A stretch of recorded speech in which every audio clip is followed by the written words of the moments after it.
Pessoal, sejam bem-vindos. Agora que a gente já viu os conceitos de informação mútua e vimos como calcular a capacidade do canal, vou apresentar para vocês o teorema da capacidade do canal, tá? Então, qual que é o contexto disso? A gente sempre vai ter erro em sistema de comunicação digital. Por quê? O erro acontece porque a gente tem ruído, né? Isso é inevitável. Então, toda vez que a gente tem ruído, a gente vai ter erro. Lembrando que esse ruído, gente, ele está expresso no nosso canal naquela matriz de transição do canal. Mas aquela matriz de transição do canal, ela expressa toda a condição de funcionamento do sistema de telecomunicações. Se a gente pensar, vamos fazer uma seguinte observação. Se a gente mudar o formato de modulação, um formato de modulação é mais suscetível ou menos suscetível a algum ruído. E aí a probabilidade de transição muda, certo? Se muda a probabilidade de transição, aquela matriz ela está dependendo do que está descrito naquela matriz, depende de todas as condições de funcionamento do sistema, e não só do canal. Então, a matriz de transição ela expressa muito mais coisa. Assim como formato de modulação, taxa, ruído, que é importante, mas também características até do receptor. Se o receptor, a característica de limiar do receptor para detectar um bit 1 ou um bit 0 de forma adequada. Então, tudo isso está expresso dentro daquela matriz. Tá? Dito isso, a gente volta aqui, voltando falando, tem ruído causando erro. Né? E aí, canais que são canais muito ruidosos, a gente vai ter taxas de erro de 10 a menos 1, por exemplo. Que 10 a menos 1 significa que de cada 10 bits que a gente transmitiu, 9 são corretos e 1 errado.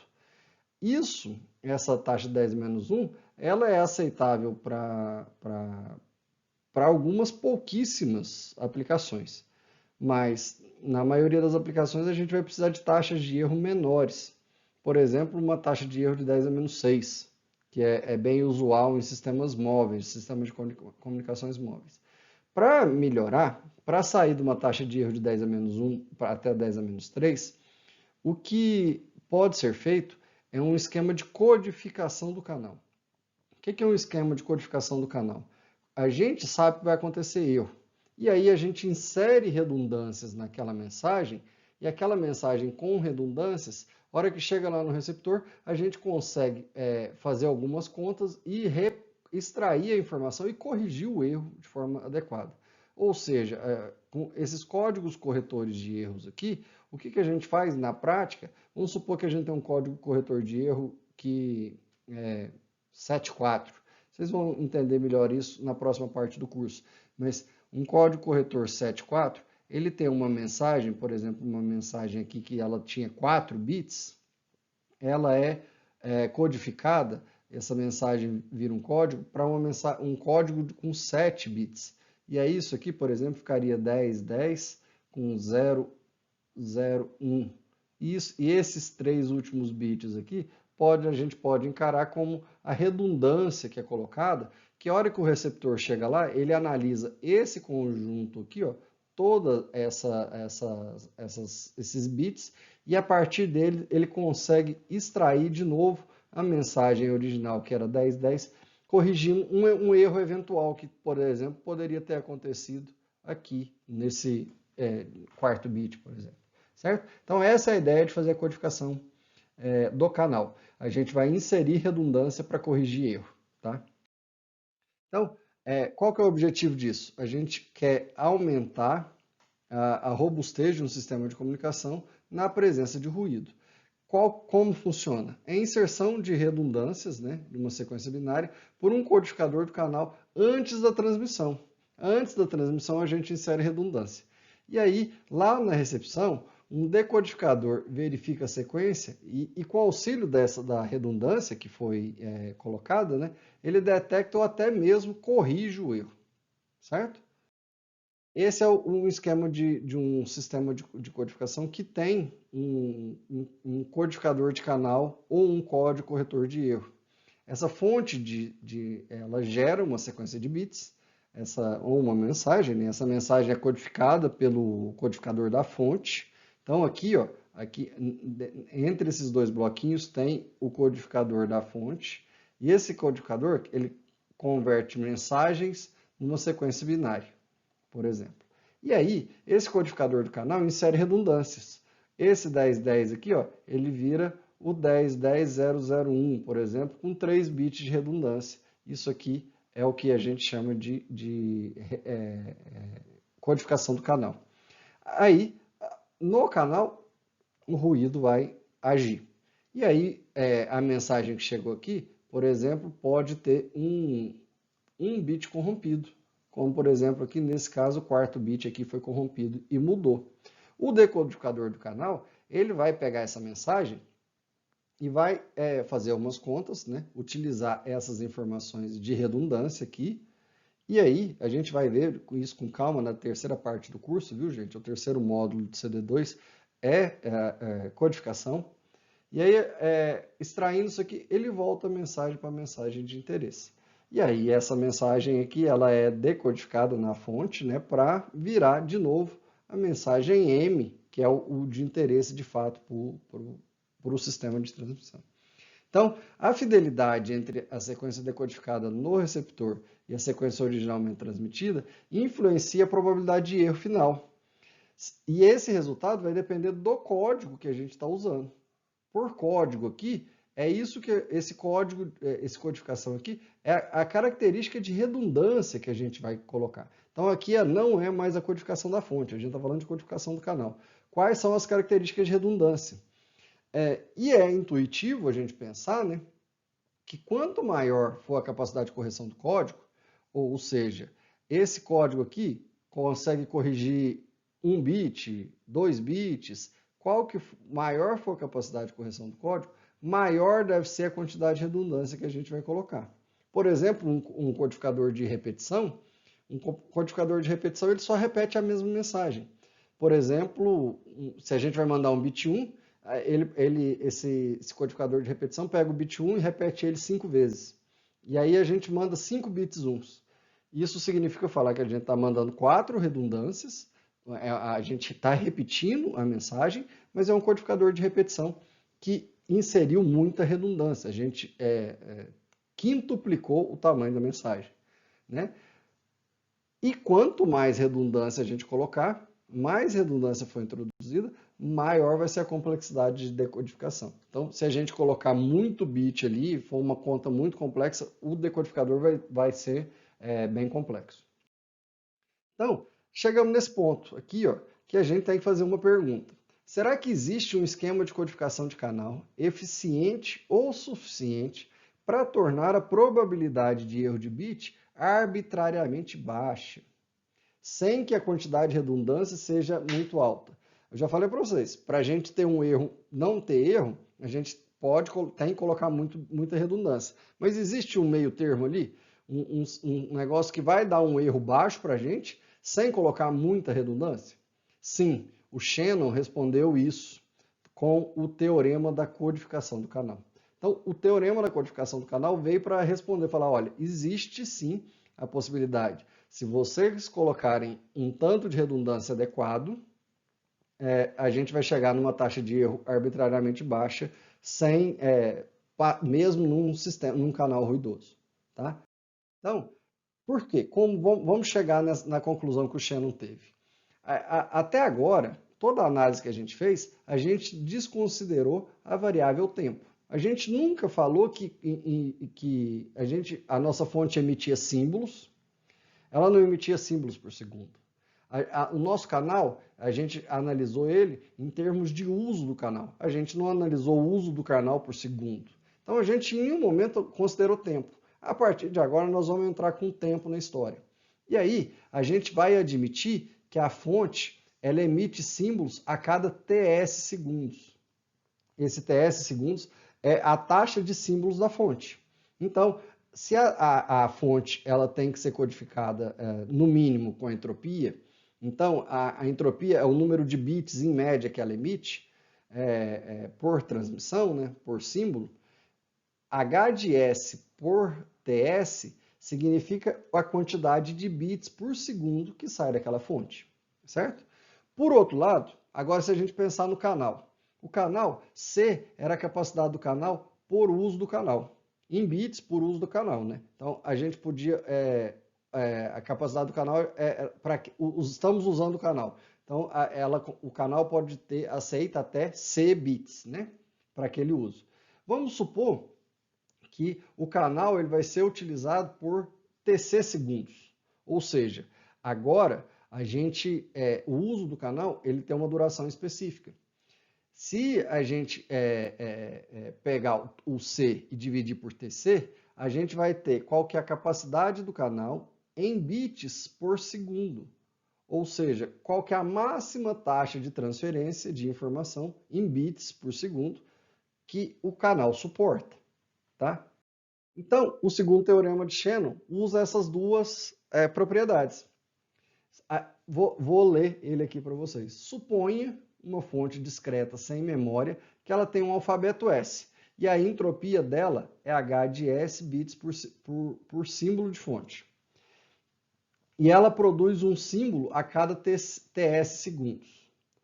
Seja um canal discreto sem memória que tem uma capacidade de C bits por uso do canal. E ele é usado a cada TC segundos. Então, se a capacidade do canal por segundo for maior do que a quantidade de bits que sai da fonte por segundo, então deve existir um esquema de codificação do canal. Esquema de codificação do canal de tal forma que a saída da fonte pode ser transmitida pelo canal com uma taxa de erro arbitrariamente baixa. O Shannon respondeu isso para a gente.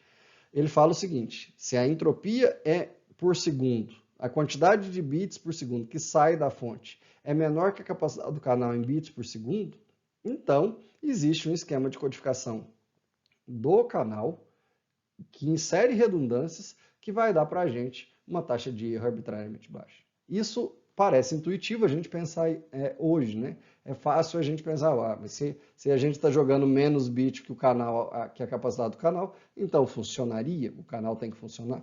Sim, é intuitivo a gente pensar isso hoje. Mas quando o Shannon propôs isso, nem existia comunicação digital, viu, gente? Então, por isso que foi tão revolucionário e por isso que essa teoria é tão usada até hoje para dimensionar sistemas de telecomunicações. A gente tenta sempre chegar perto da capacidade do canal. E a maioria das vezes os sistemas ainda não chegaram. A gente não chega perto da capacidade do canal, certo? Então, esse parâmetro, C sobre TC, ele é chamado de taxa crítica do canal. C sobre TC é quantos bits por segundo o canal aceita.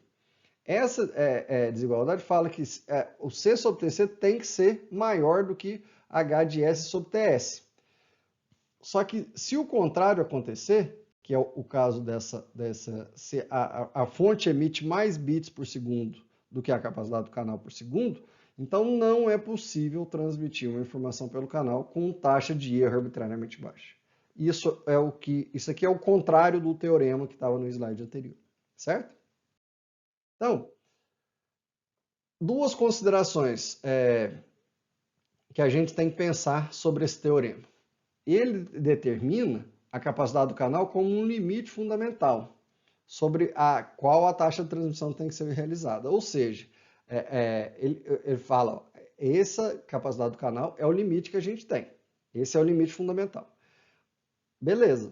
E se a gente respeitar esse limite, a gente vai ter taxa de erro arbitrariamente baixa. Se a gente fizer a codificação do canal. Fazendo a codificação do canal, a gente tem taxa de erro arbitrariamente baixa. Tá. Esse é o enunciado do Shannon, essa é a conclusão do Shannon. Mas, o que o Shannon não fez? Ele não mostrou como construir código. Ele simplesmente falou assim, olha, se vocês codificarem, vai dar uma taxa de erro arbitrariamente baixa. Mas ele não falou como. Então, isso deve ser interpretado muito mais no sentido de uma prova de existência, que é uma limitação que o teorema impõe, né? Que esse teorema fala, ó, a gente tem que satisfazer isso, e que a existência do código é possível. E, de fato, é possível. Vários códigos foram criados e são utilizados até hoje. Não existe hoje mais sistema de comunicação sem código sem correção de erro. Tá? Viu, gente? Então, código de correção de erro, vou dar um exemplo para vocês de comunicações óticas. Esses códigos de corretores de erro de comunicações óticas, eles passam uma taxa de erro de 10 a menos 2 nas mesmas, com pouca redundância, com um payback, um payload de 15 a 20%, ou de 10 até 20%, dependendo do código, ele passa de 10 a menos 12 para uma taxa de 10 a menos 9. Ou seja, a gente errava um bit a cada 100 e passa a errar um bit a cada 1 bilhão de bits. E aí, esse ganho com 10% de redundância que é colocado, 15, 20% de redundância, é uma redundância muito baixa para o benefício que essa codificação foi feita. E isso só foi possível por conta do teorema de Shannon lá atrás. A segunda observação é que o teorema ele fala que a gente consegue obter uma taxa de erro arbitrariamente baixa, mas ele não faz um resultado preciso sobre a probabilidade de erro. Ou seja, ele não fala, ó, se vocês fizerem isso, vai dar uma BER de 10 a menos 3, uma BER de 10 a menos 4, 10 a menos 5. A gente não sabe. A única coisa que o Shannon disse foi que a probabilidade de erro tende a zero conforme o comprimento do código aumenta. E isso, se o comprimento do código, à medida que a gente vai inserindo mais redundância, a tendência é que aconteçam menos erros, certo? Isso também tem que ser aceito pelo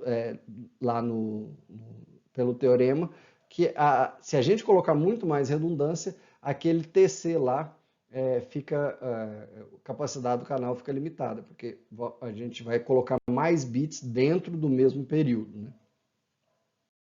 Então, para vocês entenderem uma aplicação desse teorema, eu vou mostrar para vocês aqui uma análise, uma aplicação para um canal simétrico binário, tá? Então, vamos considerar que a nossa fonte é uma fonte discreta, sem memória e emite zeros e uns, com probabilidades iguais.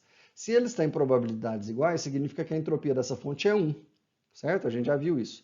E esses símbolos são emitidos a cada TS segundos. Então, qual que é a taxa de bits dessa fonte? 1 sobre TS, certo? Então, essa fonte emite informação a uma taxa de 1 sobre TS bits por segundo. Então, a gente vai supor que a gente vai fazer a codificação dessa fonte e a gente vai usar um codificador de canal que vai inserir redundância. E ele tem uma taxa de codificação R. O que é esse R? A gente vai considerar que esse R é K dividido por N. O que é o K? K é o número de bits de informação. E N é o número de bits do bloco código ou da sequência codificada. Então, naquele exemplo anterior, que a gente tinha um 0101 e foi codificado para 0101, depois eu acho que era 001 que eu tinha escrito, né? Isso aqui significa que a gente tinha uma mensagem de tamanho K igual a 4 e ela foi codificada para um código N de tamanho 7. Então, qual que é a taxa, seria a nossa taxa de codificação para esse cenário? É 4 dividido por 7. Esse é um caso, um exemplo só.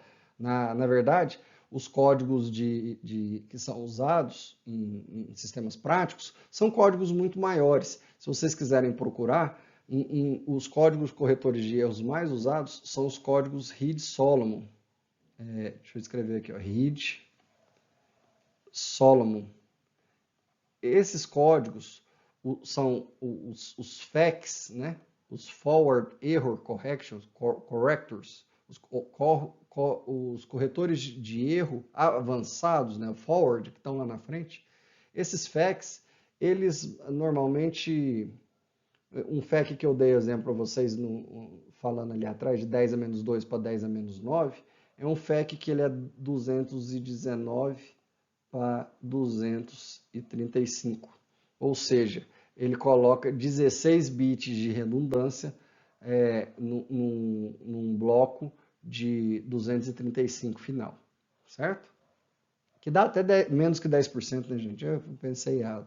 mas ele dá menos de 10%, esses hits Solomons aí.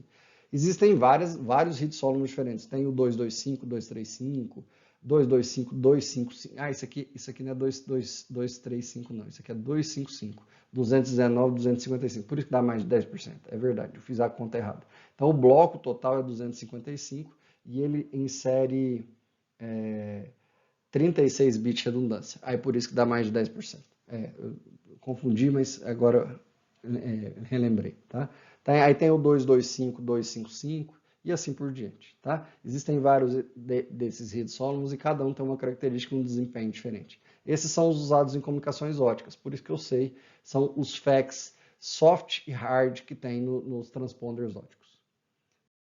Bom, continuando a nossa análise aqui, a gente já sabe que a nossa fonte vai emitir um símbolo a cada TS segundos e que a nossa taxa de codificação ela era K por N, né? Então, a gente vai também admitir, continuando a admitir, que o nosso codificador de canal, ele aceita um símbolo a cada TC segundos. Então, aquele símbolo que saiu lá da fonte, ele vai poder ocupar um TC segundos, né? Ou seja, a taxa de transmissão de símbolos é 1 sobre TC.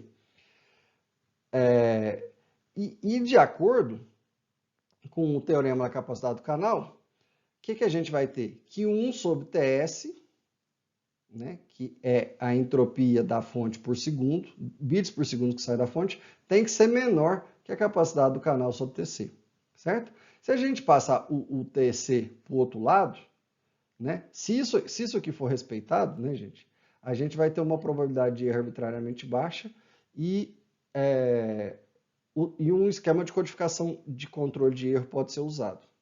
Tá? Então, como que é essa capacidade do canal? A capacidade do canal ela vai ter que ser maior ou igual a TC sobre TS. E o que é esse TC e TS? Como que a gente consegue relacionar os dois? Vamos pensar o seguinte, o nosso código lá, ele saiu da fonte com 4 bits. Então, essa aqui ó, é a duração, vamos pensar aqui, ó, dos 4 bits que a gente tinha aqui. Então, aqui saiu um 01, 01 e foram os 4 bits. Tá? A gente pode pensar que depois que isso foi codificado, a redundância que é colocada ali, ó, essa redundância, o sistema com redundante, ele tem que durar o mesmo tempo. Porque senão, o nosso canal, ele vai começar a encavalar ou atrasar a transmissão daquelas mensagens. Isso não pode. Então, a duração tem que ser a mesma. Se a gente pensar, então, que esses 4 bits agora eles vão virar 7. 1, 2, 3, 4, 5, 6, 7. Então, agora, a mesma duração aqui, ó, se a gente pensar em tempo, a mesma duração tem que acontecer, só que os 4 que tinha antes agora vão se espalhar em 7. Então, a gente tinha virado 01, 01, e aí depois eu acho que era 001. Então, a duração agora dos bits, depois que foram codificados, é uma duração menor, né? Então, se a gente pensar aqui, ó, no segundo, a duração do canal, lá no canal, esse TC aqui, ó, é um valor menor do que a duração de um bit lá no TS, certo? E como que essas durações TC sobre TS estão relacionadas? Se a gente pensar TC sobre TS aqui, ó, a relação entre os dois não é a mesma coisa que a nossa taxa, que era o K dividido por N.